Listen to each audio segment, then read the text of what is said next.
on a avec les 4 modèles que vous nous avez présentés, bon, quatre modèles un petit peu différents d'enseignement en ligne qui peuvent s'adresser à plusieurs types de publics. Est-ce que, selon vous, ces outils doivent rester toujours différents en fonction du public auquel ils s'adressent, ou est-ce qu'on peut à terme imaginer qu'il y a un modèle commun qui puisse se développer, un modèle commun d'enseignement et à ce moment-là, quelles seront les difficultés, à votre avis, d'intégration d'un modèle commun à toutes les catégories d'enseignement pour tous les âges et toutes les disciplines?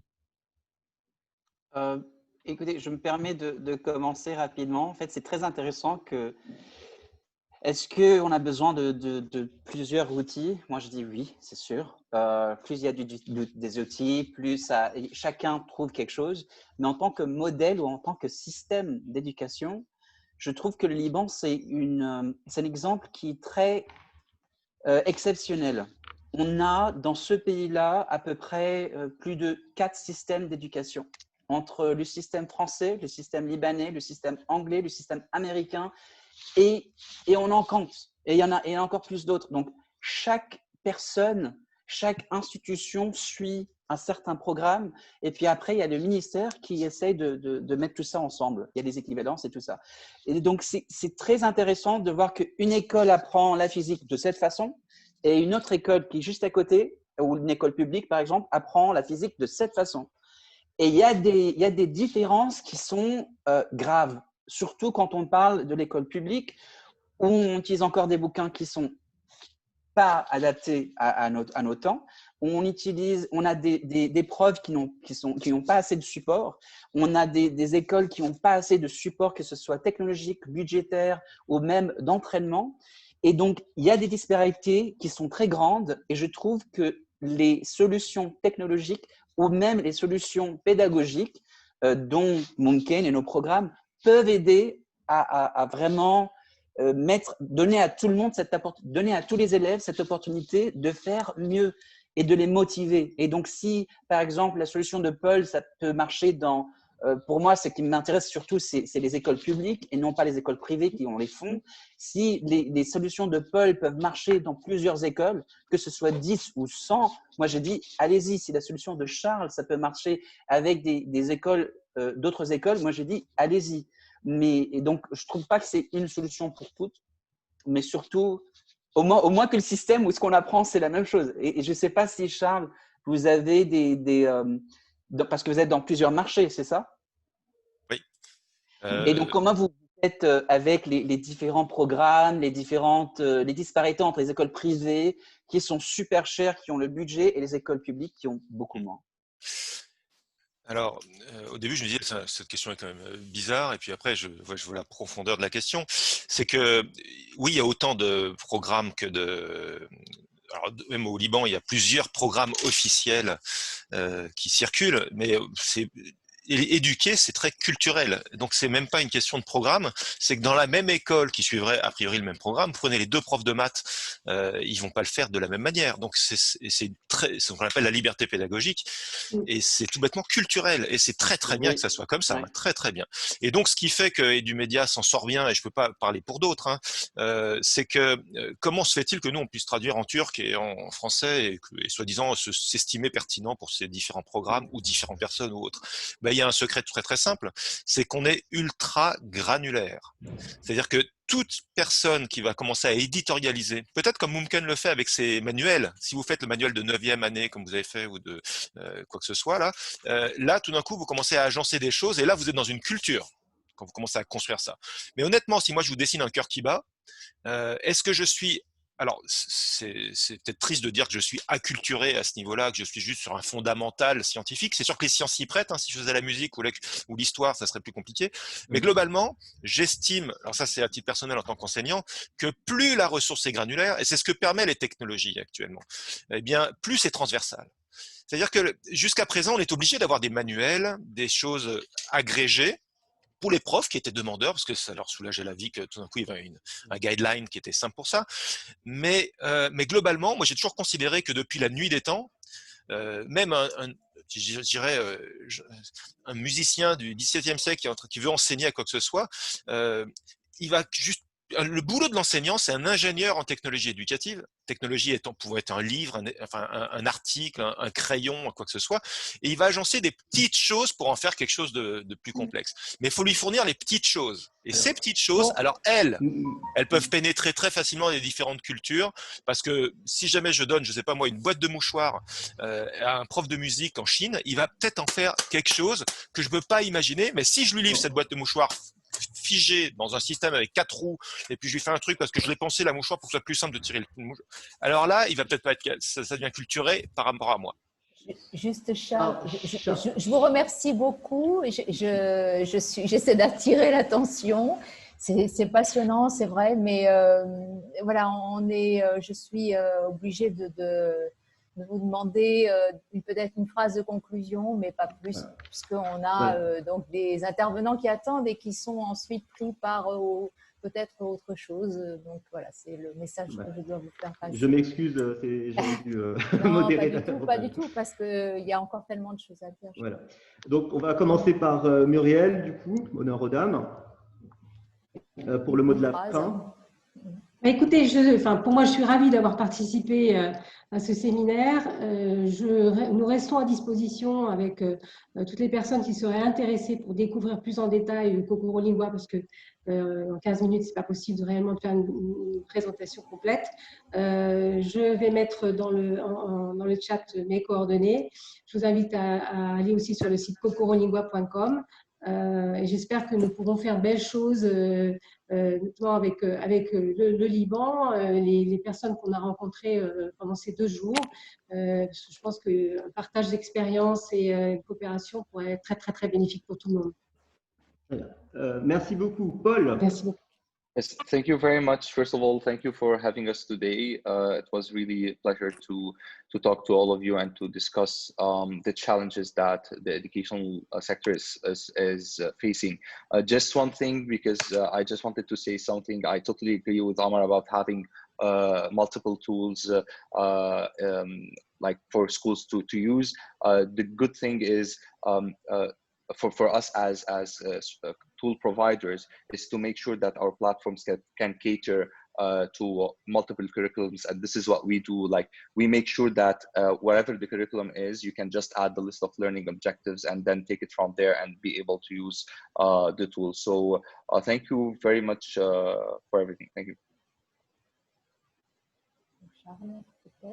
I'm not going to say anything else. I'm just going to say thanks. Okay. And Charles a raison.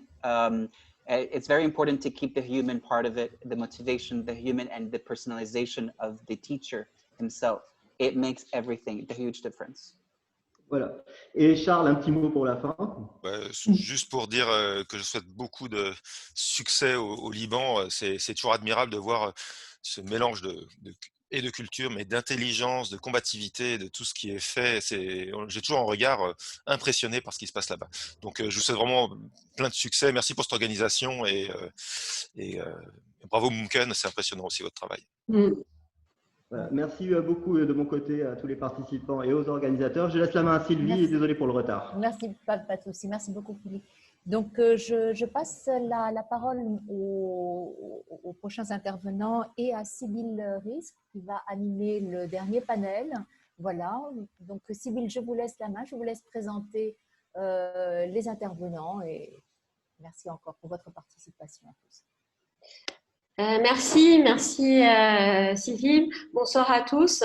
Alors, je ne suis pas une spécialiste de l'éducation, mais en tant que maman, comme tout le monde, je comprends depuis le confinement l'enjeu de l'enseignement numérique et ces enjeux-là sont en train de s'accélérer depuis… cette transition est en train de s'accélérer avec la crise du Covid. Donc, l'objectif de ce panel est de comprendre l'enjeu des politiques nationales au niveau donc, des politiques publiques pour accompagner cette transition au mieux. L'idée, c'est de voir les différents défis qui se posent évidemment pour cette transition. Il y a des défis qui sont de nature technique, matérielle. Il y a les équipements, le problème des équipements, des inégalités d'accès aux équipements, mais aussi à l'Internet. Il y a la problématique de la formation des enseignants aux nouveaux outils. Il y a celle des contenus, bien entendu, du développement des contenus spécifiques qui ne sont pas une simple adaptation des anciens contenus, des contenus traditionnels à de nouveaux outils. Et enfin, la problématique des mécanismes institutionnels au niveau étatique ou pas étatique pour accompagner tout ça. Alors, j'ai le plaisir d'avoir sur ce panel Jean-Marc Mériot, qui est le directeur du numérique à l'Éducation nationale en France et qui était précédemment le directeur général du réseau Canopé, qui est aujourd'hui tenu par une fonction qui est aujourd'hui occupée par Marie-Caroline Missire, qui est aussi des origines libanaises. Et enfin, Fadi Yara, qui est le directeur général du ministère de l'Éducation au Liban. Je pensais commencer le panel par la France pour finir au Liban, parce que l'enjeu est de comprendre comment le Liban peut réaliser le mieux cette transition vers le numérique. Mais Fadi vient d'avoir une réunion qui s'est collée à son agenda et qu'il ne peut pas louper. Donc, je vais d'abord lui donner la parole, si vous le voulez bien. Et ensuite, on passera à vous, Monsieur Mériot, et à vous, Madame Missire. À toi, Fadi.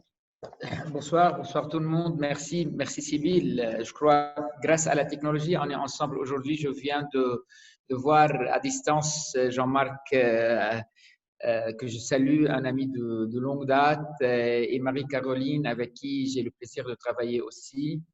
Et Sybille, ça fait longtemps. Mais en tout cas, où on est, qu'est-ce qu'on va faire et où va le Liban avec l'enseignement à distance.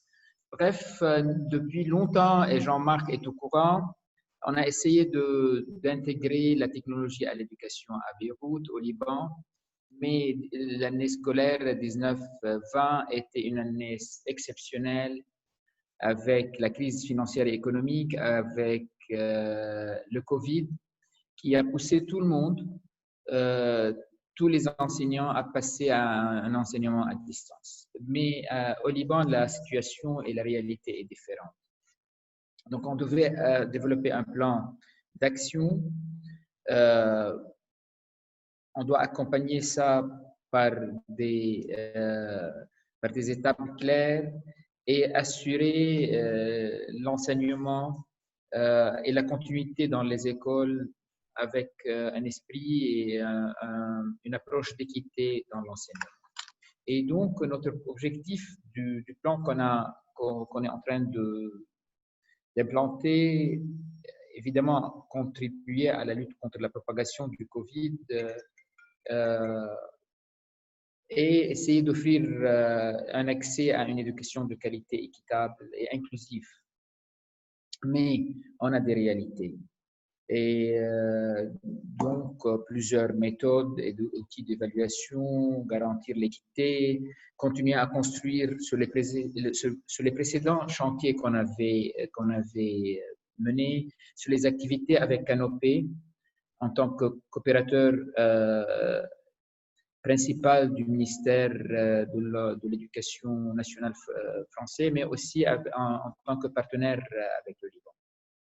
Et donc, la situation est la suivante. En 2019-2020, on a essayé sur 3 volets, enseignement à distance via des plateformes numériques telles que MS Teams ou Zoom, ça dépend des réalités, en essayant de créer notre propre plateforme ou Learning Management System.